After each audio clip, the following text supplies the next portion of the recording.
It meant flying the massive colony ships directly to the play. The dying star of Lumina Prime began its final death throes 2 weeks ahead of all scientific predictions.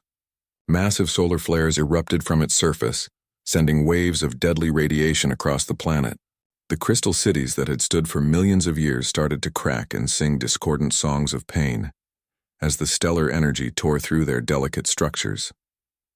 In the deep underground chambers, engineer Kim Sungmin worked desperately to keep the evacuation tunnels stable. His human engineering tools hummed alongside Valari crystal singers who shaped the living stone with their harmonics. Every few minutes, another tremor would shake the tunnels, threatening to bury millions of refugees. "The resonance is becoming chaotic," sang Harmony Keeper of Depths, one of the Valari engineers working with Sungmin's team. "The star's death song is drowning out our ability to sing the crystals into safety." Sungmin wiped sweat from his forehead as he recalibrated another structural support beam. "Then we'll have to hold them up the hard way. How many more evacuation groups are waiting down here?" "7 crystal chambers," the Valari replied, her harmonic voice trembling with exhaustion. "Nearly 2 million of our people shelter in the deep places." Above ground, the evacuation continued at a frantic pace. The massive colony ship New Hope had landed directly in Crystal City 1, its cargo bays converted into temporary Valari habitats.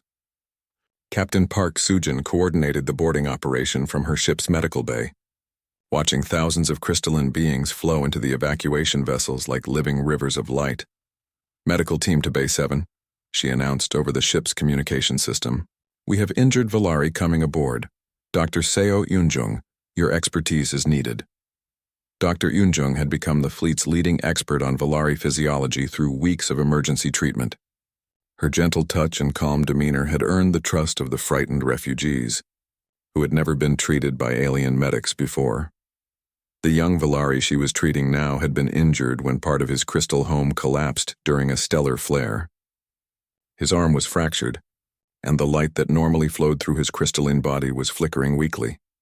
"Your healing harmonics are very soothing," the Valari sang softly as Yoonjung worked to stabilize his injured limb. "Do all humans possess such gift songs?"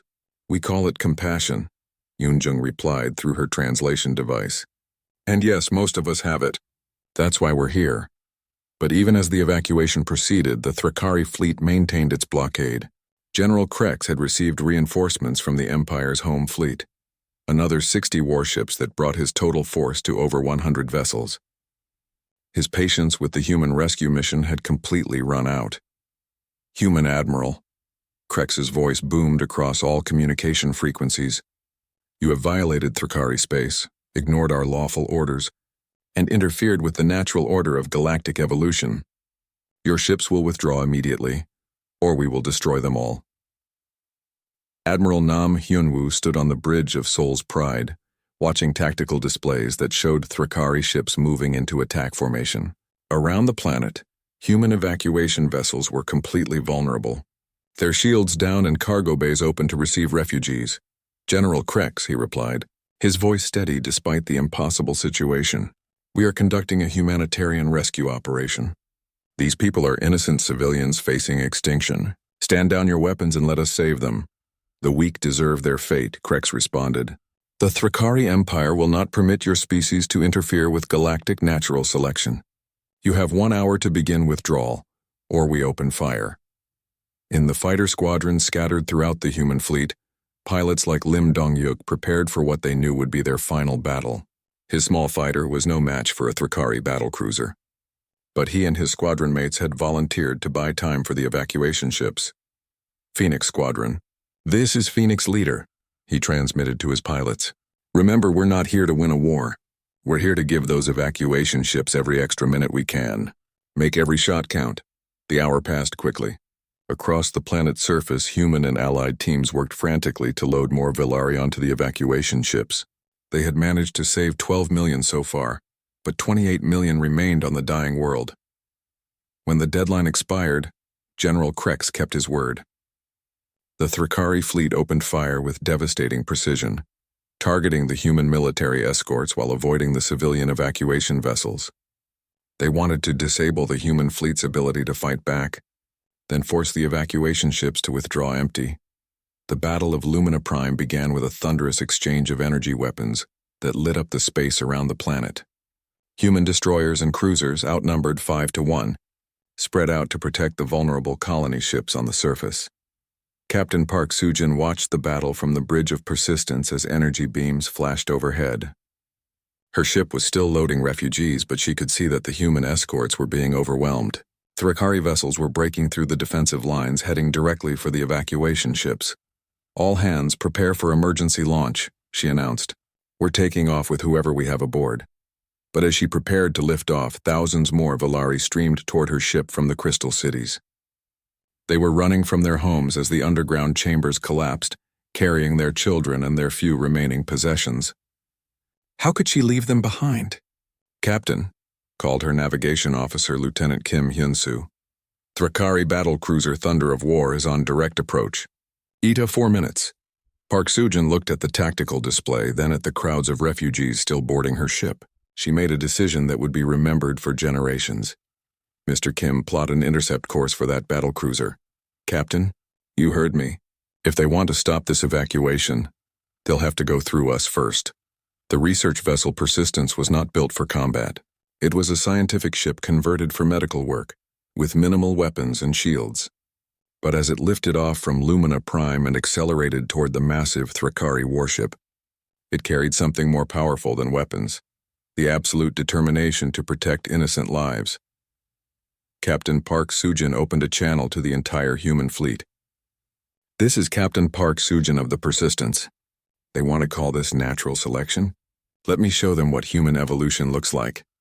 Her ship struck the Thunder of War amidships at maximum velocity.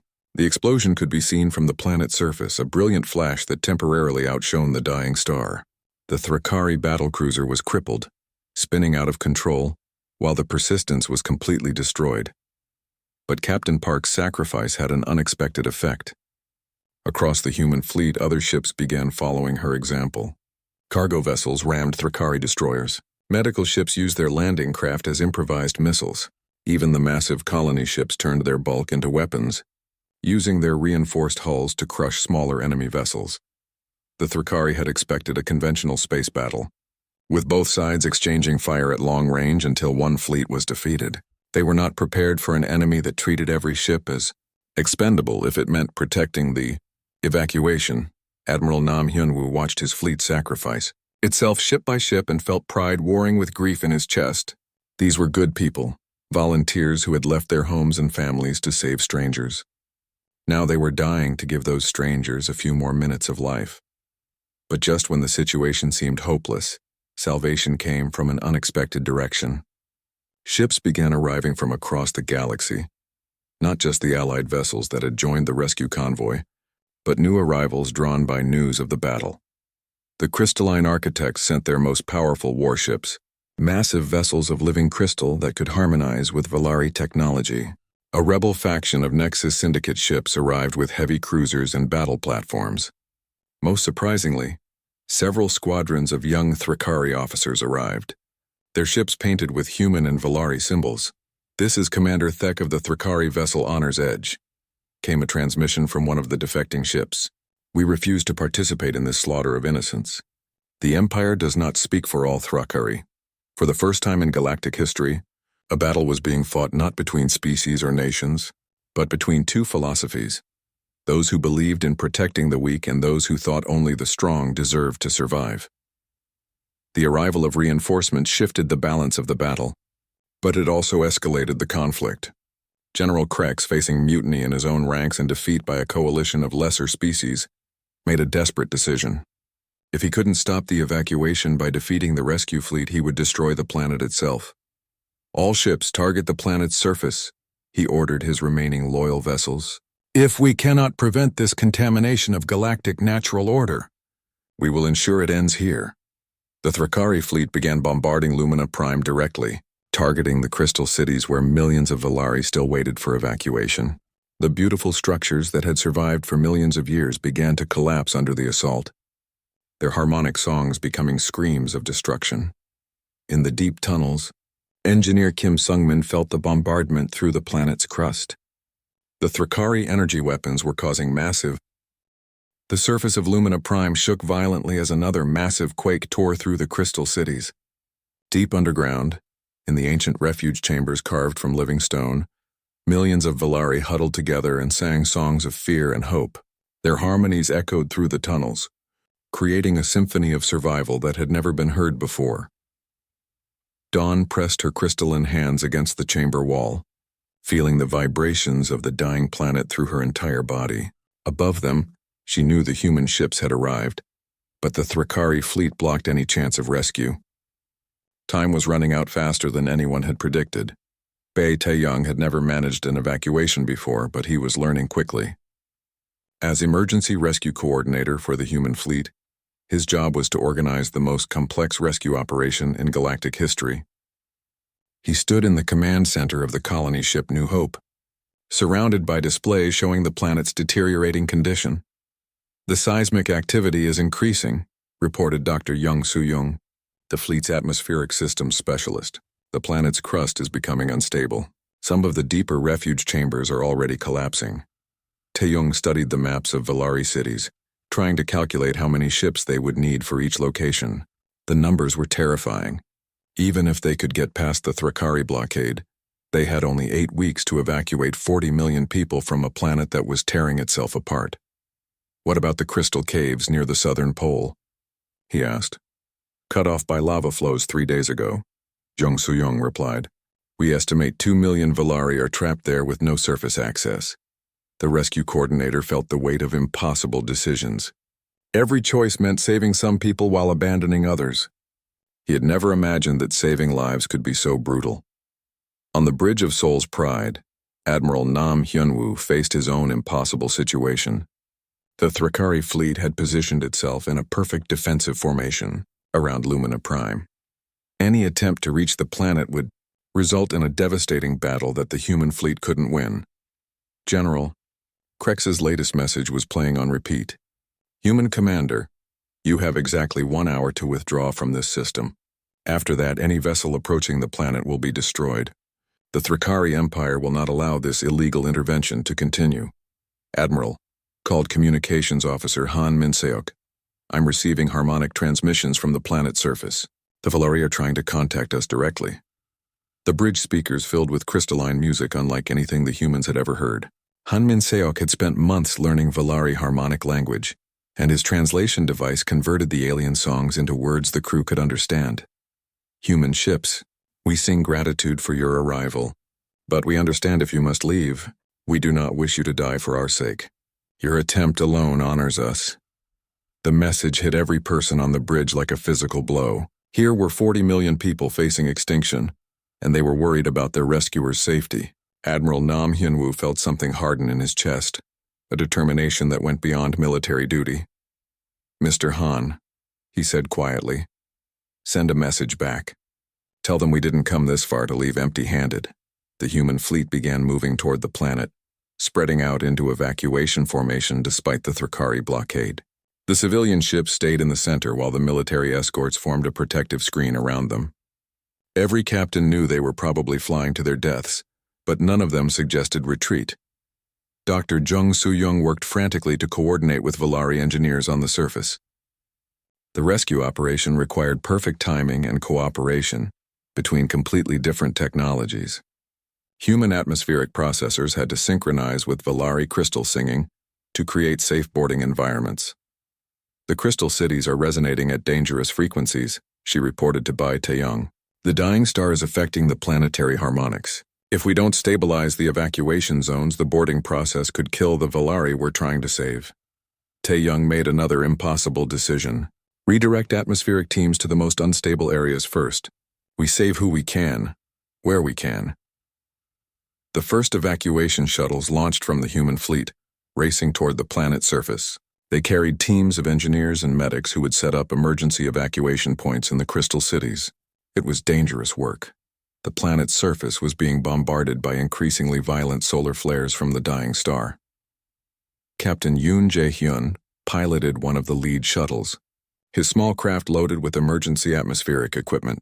Behind him sat a mixed team of humans and friendly aliens, all volunteers for the most dangerous part of the mission. Shuttle Dawn's light to Fleet Command, he reported as they entered the planet's atmosphere, beginning descent to Crystal City 7. Visibility is poor due to stellar radiation, but we're still on course. The city appeared through the swirling dust and energy storms, a magnificent structure of living crystal that sang even as it slowly cracked apart. Massive spires reached toward the sky, connected by bridges of pure light that flickered and sparked with the planet's death throes. Jaehyun set his shuttle down in the city's central plaza, where thousands of Valari waited in perfect harmonic formation. Their songs rose into the toxic air, creating a dome of organized sound that provided some protection from the stellar radiation. The evacuation team worked quickly to set up atmospheric processors that could create safe zones for human-Valari interaction. The Valari had never seen humans up close before, and their initial fear was obvious in the discordant notes that crept into their harmonies. But when the first human medic, Dr. Seo Eunjung, successfully treated a young Valari injured by falling crystal debris, the fear began to change into something else. The Valari had spent their entire history believing they were too different from other species to form meaningful connections. These strange, soft-bodied creatures proved them wrong. "Your healing songs are different from ours," Dawn observed as she watched Dr. Eunjung work. "But they carry the same intent." "Music is universal," Eunjung replied through her translation device. "Whether it's made with voices or medical scanners." Above the planet, the standoff continued. The Thrakari fleet maintained their blockade, while more human shuttles launched toward the surface. General Krex was growing impatient with the humans' refusal to withdraw, but his orders were specific. Don't fire unless the humans directly challenge the blockade. The rescue operation created a strange stalemate. Human ships could reach the planet's surface through gaps in the Thrakari formation, but any large-scale evacuation would require bringing the colony ships much closer to Lumina Prime. That would force a direct confrontation. Engineer Kim Sungmin found himself in one of the most dangerous positions of the entire operation. His team was working in the deep crystal mines where millions of Valari had taken shelter from the surface storms. The tunnels were incredibly beautiful but terrifyingly unstable. "The resonance patterns are all wrong," he reported to the surface teams. "The stellar radiation is causing harmonic interference. The tunnel walls could collapse at any moment." Working with Valari crystal singers, Sungmin's team tried to stabilize the underground chambers long enough for evacuation. It required a perfect blend of human engineering and Valari harmonic technology. The humans provided structural supports while the Valari sang the crystals into stable configurations. But time was their enemy.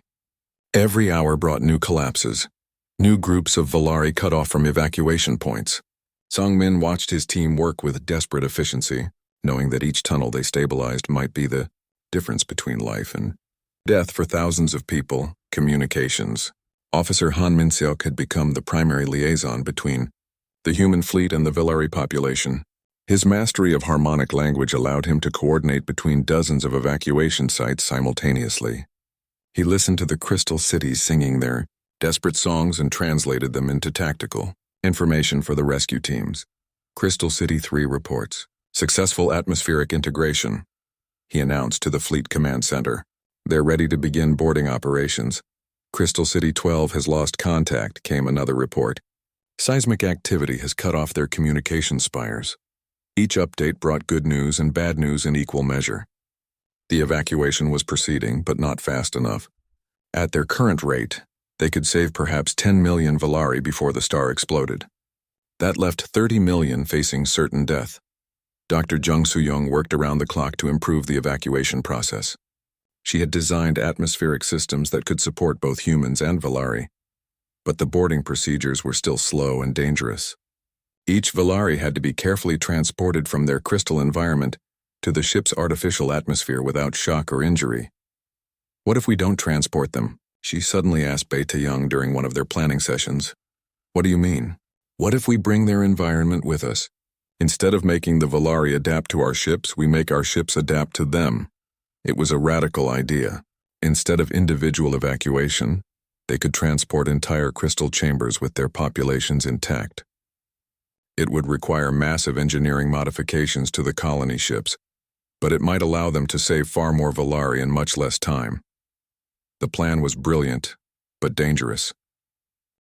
The only thing necessary for evil to triumph is for good people to do nothing. Humanity would not do nothing. They were the human fleet launched from Luna Station on a cold Tuesday morning. Admiral Nam Hyunwoo stood on the bridge of his flagship, the Soul's Pride, watching 200 ships spread out across space like a constellation of hope. Each vessel carried specialized equipment, supplies, and crew members who had volunteered for what many considered a suicide mission. The journey to Valari space would take 8 months through the most dangerous part of the galaxy. No major shipping routes passed through that region, and pirates often used the empty systems as hiding places. Worse, the route passed close to Thrakari military zones, where human ships would not be welcome. Captain Park Soo-jin commanded the Persistence, a research vessel converted into a mobile hospital. Her medical bay was equipped to treat both human and Valari injuries, though they had never actually worked on a living Valari before. Everything they knew came from medical scans and theoretical studies. "Captain," called her communications officer, "Ensign Oh Minwoo, we're receiving a transmission from Lumina Prime." The main screen flickered, showing the crystal chamber where Wisdom Keeper of Memory waited. The old Valari's harmonic voice filled the bridge, translated by their newest piece of technology, a communication device built by Dr. Shin Minji, Earth's first expert in Valari language, human vessels, the Valari elder sang. "We did not expect, we did not dare hope. How can we thank you for this gift?" Park Soo-jin smiled, even though she knew he probably couldn't interpret human facial expressions. "We're not there yet, Wisdom Keeper, but we're coming. Tell your people to prepare for evacuation." The first weeks of the journey passed without major problems. The fleet made good time and the crews settled into their routines. But as they entered the lawless regions between civilized space, trouble began to find them. Yoon Jae-hyun piloted the scout ship Dawn's Light, one of the fastest vessels in the human fleet. His job was to scout ahead for dangers and report back to Admiral Nam Hyunwoo.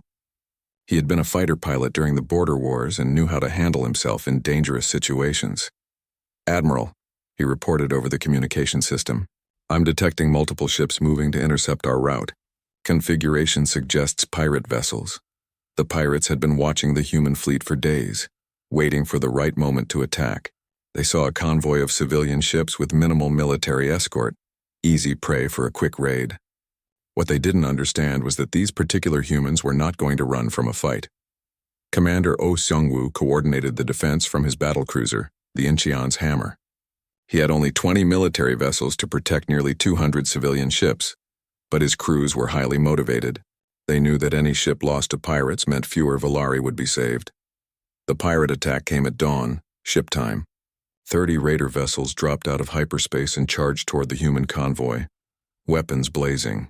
Their leader, a notorious criminal called Red Claw, expected the humans to surrender immediately and offer tribute for safe passage. Instead, the human escorts moved to intercept while the civilian ships formed a protective formation.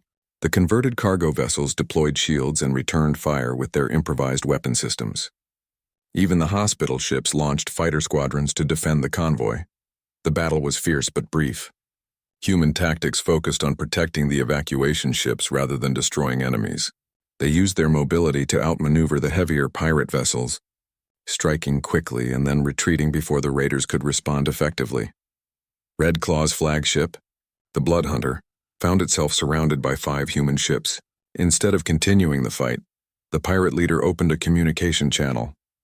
"Human Commander," Red Claw's gravelly voice came over the speakers.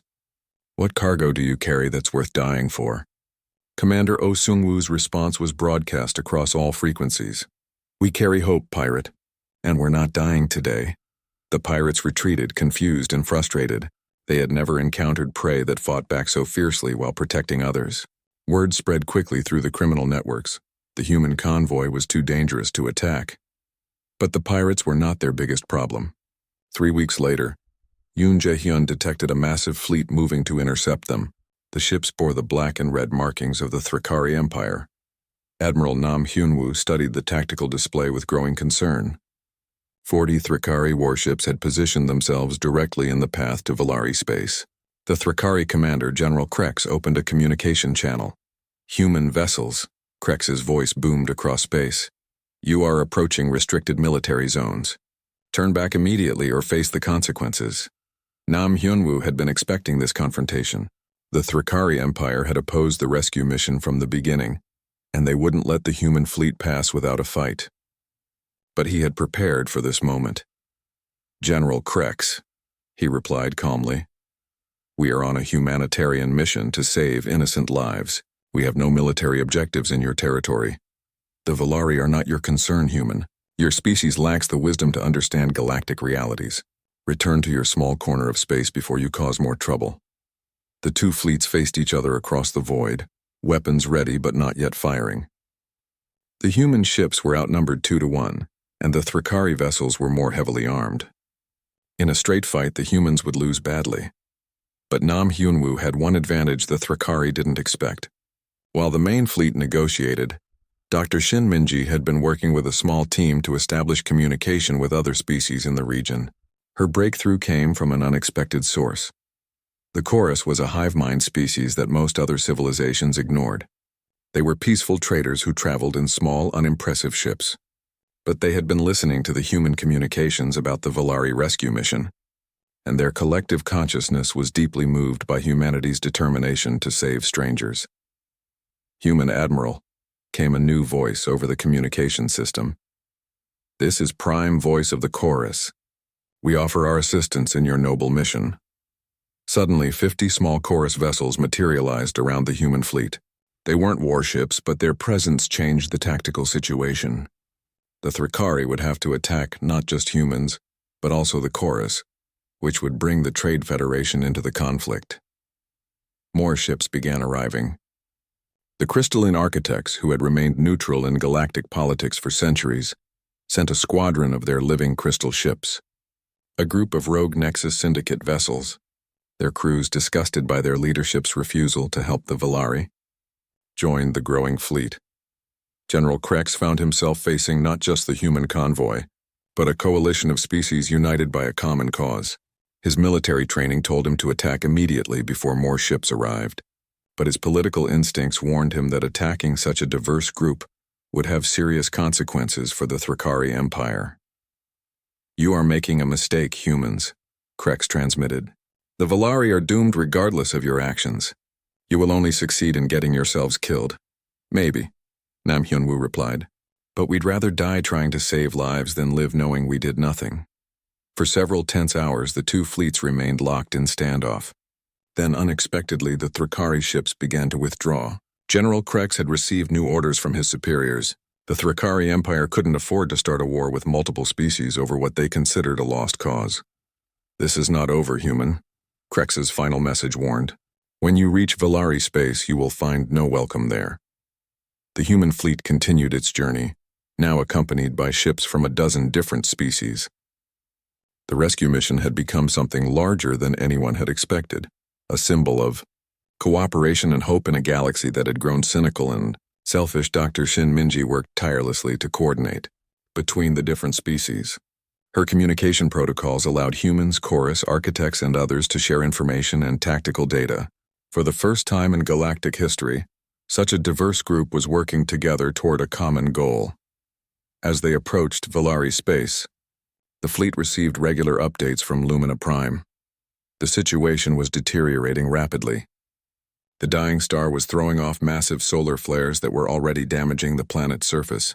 Millions of Volari had taken shelter in deep crystal caves, but those refugees wouldn't protect them from the final explosion. Dawn had become the unofficial liaison between the Volari and the approaching rescue fleet. Her ability to sing in harmonics that humans could actually hear made her invaluable as a translator. She worked with Shin Minji to prepare her people for evacuation procedures they had never needed before. "The ship songs you send us are beautiful," Dawn transmitted to the human fleet, "but we do not understand how to board your vessels. Our bodies are not like yours." Park Sujin spent hours working with Volari engineers to design boarding procedures that wouldn't harm the crystalline beings. Every detail had to be considered: air pressure, gravity, temperature, even the frequency of light that the ship's systems produced. The final weeks of the journey passed in intensive preparation. Human engineers modified their ships based on information from the Volari. Medical teams trained on crystalline biology using advanced simulations. Pilots practiced emergency evac. The news reached Earth 3 days later, spreading across every communication network like wildfire. In Seoul, people gathered in the streets to watch the broadcasts on giant screens. In New York, the stock market stopped trading as everyone focused on the unfolding story. In Lagos, children asked their parents why the pretty crystal people had to die. President Lee Min-ho sat in his office, reading the same report for the 10th time. The numbers were devastating. 40 million Volari needed evacuation in 18 months. Each Volari required special atmospheric conditions that no existing ship could provide. The cost would bankrupt Earth's treasury 3 times over. His advisors filled the room, their faces grim. Defense Secretary Park Jin-woo shook his head slowly. "Mr. President, we simply don't have the ships. Our entire fleet consists of 200 vessels, and most of those are small patrol craft. We'd need at least 500 specialized evacuation ships. The economic impact would be catastrophic," added Treasury Secretary Kim So-hee. "We're still recovering from the Mars colony disaster. If we spend everything on this mission, we won't be able to defend our own worlds." Lee Min-ho listened to their arguments, but his mind kept returning to the images from the council meeting. He had watched Kim Dae-ho cast humanity's lone vote. Standing alone against the entire galaxy, the young ambassador had done the right thing, but now Earth faced an impossible choice. A soft knock interrupted his thoughts. His secretary entered quietly. "Mr. President, there are people gathering outside. They want to speak with you." Lee Min-ho walked to his window and looked down at the plaza below. Hundreds of people stood there holding signs and banners. But they weren't protesting, they were volunteering. Signs read, "Engineers for the Volari," and "We stand with the Crystal People and count us in." Similar scenes were happening across Earth. In Tokyo, the entire shipbuilding union had voted to work for free on any rescue mission. In Stockholm, scientists were already designing new atmospheric processors. In Cairo, pilots lined up to volunteer for what everyone knew would be an extremely dangerous mission. Dr. Cho Yuna received the call at 3 in the morning. As Earth's leading expert on alien atmospheric systems, she had been expecting it. President Lee Min-ho's voice was tired but determined. "Dr. Cho, I need to know if it's possible. Can we build ships that can keep the Volari alive during evacuation?" Yuna had been working on the problem since the news broke. Her team at the Seoul Institute of Technology had been running simulations non-stop. "It's possible, Mr. President, but incredibly difficult. Volari need a crystalline dust in their atmosphere that's only found on their homeworld. We'd have to synthesize it artificially. How long would that take? 6 months to develop the process. Another 6 months to produce enough for the evacuation fleet. We'd be cutting it very close." The president was quiet for a moment. "What do you need?" "Every atmospheric engineer on Earth, unlimited funding, and a miracle. You'll have the first 2. The miracle will have to come from somewhere else." Admiral Nam Hyun-woo had commanded Earth's defense fleet for 15 years. He had fought space pirates, negotiated with hostile aliens, and survived 3 major battles. But he had never faced anything like this. His staff officers filled the briefing room, their faces showing a mixture of determination and worry. Captain Park Soo-jin of the research vessel Persistent spoke first. "Admiral, we've completed the initial assessment. To evacuate 40 million Volari, we'll need every ship in the fleet plus at least 300 more." "Where do we get 300 ships?" asked Commander Lee Dong-wook. "We build them," Nam Hyun-woo replied simply. "Every shipyard on Earth is being converted to evacuation ship production. We're also retrofitting cargo vessels, passenger liners, even old mining ships, anything that can carry people through space." The engineering challenges were enormous. Volari physiology was completely different from human. They needed lower gravity, specific atmospheric composition, and their crystalline bodies were fragile.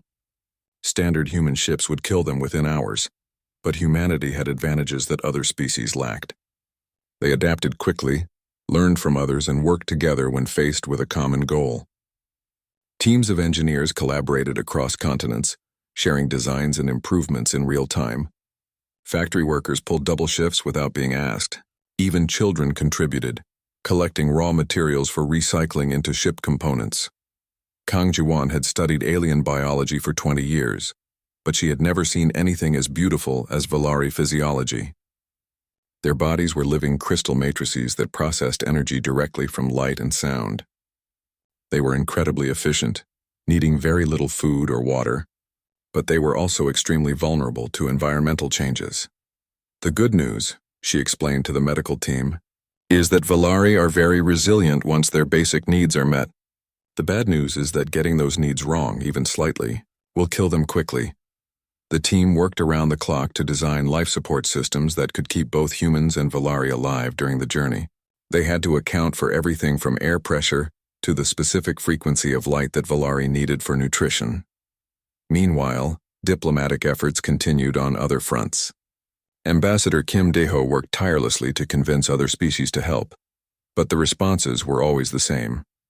The Thrakari Empire declared any human ships in Valari space would be considered unauthorized military vessels.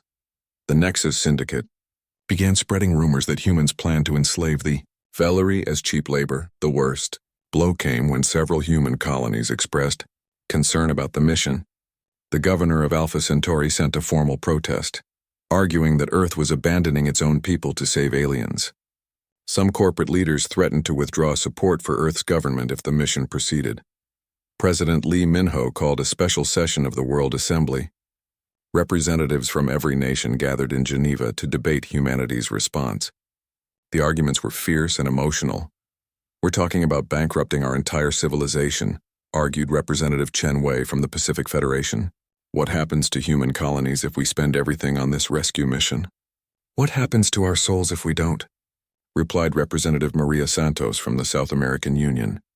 "We have a chance to save 40 million innocent people. How can we call ourselves civilized if we turn away?" The debate continued for hours. Some speakers focused on practical concerns, resources, defense, economic stability. Others spoke about moral duty, human values, and what kind of species humanity wanted to be. Finally, President Lee Min-ho took the podium. The Great Hall fell silent as he began to speak. "My fellow humans," he said, his voice carrying to every corner of Earth through the broadcast networks. "We face a choice that will define us for generations. We can be practical, safe, and small. We can protect what we have and let others face their fate alone. Or we can be the species that stands up when others sit down, that reaches out when others turn away." He paused, looking out at the assembly. The Valari have never hurt anyone. They've lived in peace for millions of years, creating beauty and knowledge. They ask for nothing but a chance to continue existing. If we abandon them now, what does that make us? The vote was closer than expected, but it passed. 187 nations in favor, 23 against, 12 abstaining. Earth would mount the largest rescue operation in galactic history. As the assembly ended, messages of support poured in from across human space. The Mars colony pledged their entire mineral production for ship construction. The Asteroid Miners Union donated their entire fleet of cargo vessels. Even the distant research stations at the galaxy's edge sent what supplies they could. In shipyards across the solar system, the sounds of construction echoed day and night. Sparks flew as welders worked to retrofit civilian vessels with military-grade shields and Valari life support systems. Engineers tested and retested every component, knowing that lives depended on their work. Dr. Cho Yuna stood in her laboratory, watching the first batch of synthetic crystalline atmosphere being produced. It had taken 4 months of non-stop work, but they had done it. The artificial atmosphere was identical to what the Valari breathed on their homeworld. "Will it work?" asked her assistant, Dr. Kim Hyun-bin. "It has to work," Yuna replied. "We're running out of time." Admiral Nam Hyun-woo reviewed the final fleet composition from his command ship. 200 ships of every size and description, all modified for the rescue mission. Massive colony ships that could carry thousands of Valari. Fast courier vessels for emergency evacuations. Military escorts to protect the convoy from pirates and hostile aliens. It wasn't enough. Even with every ship they could build or convert, they could only carry half the Valari population. But it was a start, and humanity had always believed that something was better than nothing. The fleet would launch in 2 weeks, beginning an 8-month journey to Valari space. They would arrive with only 6 months before the star exploded. 6 months to evacuate 40 million people while facing opposition from the most powerful military in the galaxy. As Nam Hyun-woo looked at his mixed fleet of warships and converted cargo haulers, he wondered if they were heroes or fools. But then he remembered the words of an ancient human philosopher. The great crystal city of Lumina Prime sang its morning song as Dawn stepped onto the observation platform. Her crystalline body caught the light from their dying star and scattered it into rainbow patterns across the walls. Like all Villari, she could speak through harmonic frequencies that made the air itself vibrate with meaning. But today, her song was filled with worry. The star that had given life to her people for millions of years was growing larger and brighter each day. Soon, very soon, it would explode and destroy everything they had ever known. The Villari had built their civilization in harmony with their world, growing cities from living crystal that sang with the planet's own voice. Now all of it would be lost. The council meeting begins today. Her father, Wisdom Keeper of Memory, sang to her in low, sad tones. Perhaps the other species will help us. Dawn wanted to believe him, but she had heard the whispers from the few Villari who traveled to other worlds. The galaxy was not kind to those who were different. The Villari needed special air to breathe and specific gravity to live. Their bodies were made of living crystal that could break easily in the wrong environment. They were not like the other species who could adapt and survive anywhere. Far across the galaxy, in the great council chamber on Nexus Station, Kim Dae-ho sat alone at the human delegation table. Around him, hundreds of representatives from dozens of species filled the massive hall. The Thrakari delegation took up an entire section with their tall, armored bodies and weapons that gleamed in the artificial light. The Nexus Syndicate representatives wore expensive clothes and constantly checked their profit calculations on small devices. The mysterious ethereal collective floated in their containment suits, barely visible through the swirling mists. Dae-ho was the only human representative. Earth was still new to galactic politics, having joined the Council only 50 years ago. Most of the other species saw humans as young and naive, not worth listening to, but Dae-ho had studied every species in the galaxy, learned their languages and customs. He believed that understanding each other was the key to peace. The Council leader, a massive Thrakari general named Warlord Vex, called the session to order. His voice boomed across the chamber like thunder. "We gather today to discuss the Villari situation," Vex announced. "Their star will explode in 18 months. They request assistance for evacuation."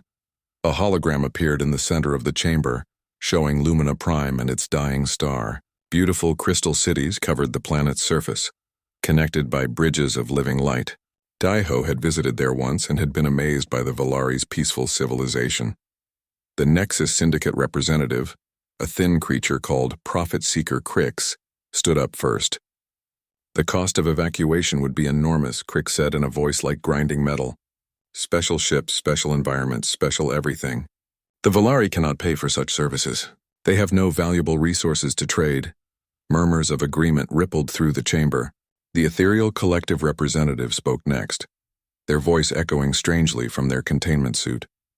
"The Villari chose to develop their civilization in isolation. They did not build relationships with other species. Why should we bear the cost of their choices?" Dae-ho felt anger rising in his chest, but he forced himself to stay calm.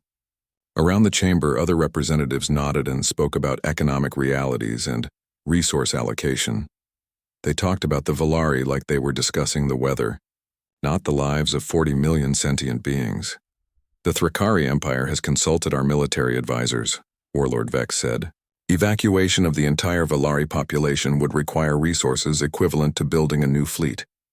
Such ships would be useful for only this one mission, then become worthless. It is not practical." More voices joined in, all saying the same thing in different ways. The Villari were too different, too expensive to save, too much trouble. The galaxy had limited resources, and they needed to be used efficiently. Some species were simply more valuable than others. Finally, the council leader called for testimony from the Villari themselves. A hologram flickered to life, showing Wisdom Keeper of Memory standing in his crystal chamber on Lumina Prime. His ancient form was beautiful and alien, like a sculpture made of living starlight. "Honored members of the Galactic Council," he sang. His voice translated into dozens of languages simultaneously. "We do not ask for charity.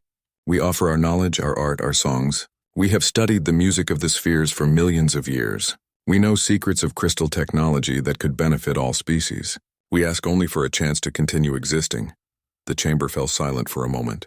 Then Prophet Seeker Crix laughed, a harsh sound that made everyone uncomfortable. "Songs and crystals? What use are those? Can they power our ships?" Can they feed our people? Can they defend our borders?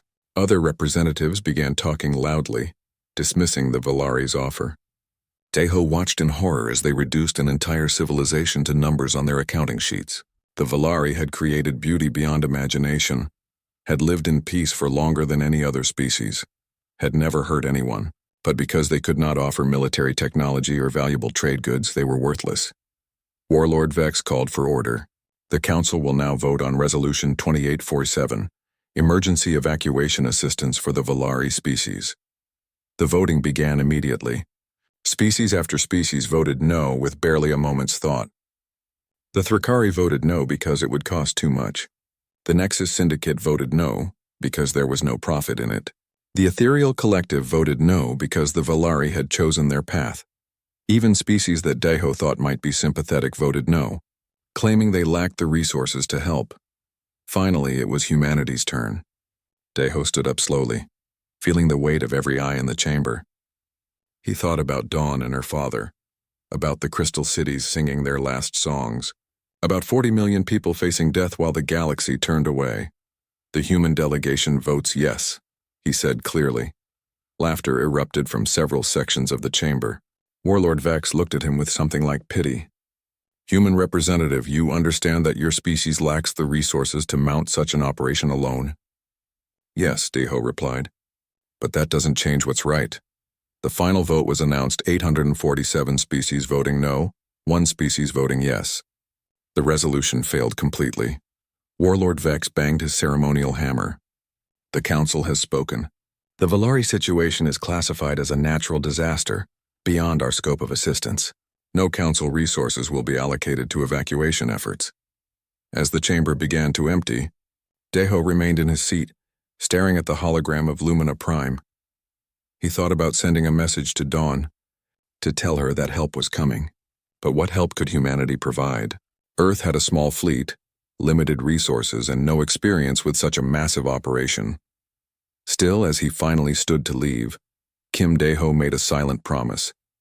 The galaxy might abandon the Valari, but humanity would not. Somehow, some way, they would find a way to stand with those who had been left to die.